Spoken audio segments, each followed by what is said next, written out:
காஞ்சிபுரம் பழைய ரயில் நிலைய railway gate தண்டவாளம் பகுதியில் பெரிய அளவிலான ஜல்லிக்கற்கள் கொட்டப்பட்டிருந்ததால் மொப்பட்டில் சென்ற சர்மிளா என்ற பெண் கீழே விழுந்து காயமடைந்தார். பல மாதங்களாக இந்த பகுதி சீரமைக்கப்படவில்லை என கூறி தனது மொப்பட்டை தண்டவாளத்தில் நிறுத்தி ரயில்வே போலீசாருடன் அவர் வாக்குவாதத்தில் ஈடுபட்டார். சர்மிளாவிற்கு ஆதரவாக பொதுமக்கள் சிலரும் கேள்வி எழுப்பியதால் அந்த வழியாக வேறு வாகனங்கள் செல்ல முடியாமல் போக்குவரத்து நெரிசல் ஏற்பட்டது.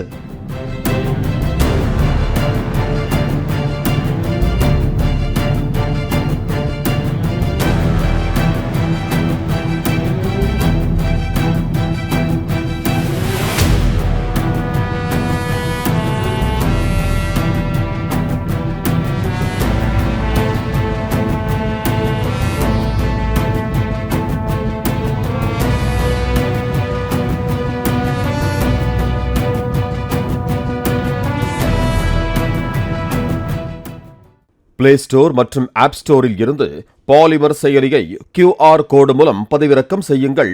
செய்திகளை உடனுக்குடன் பெறுங்கள்.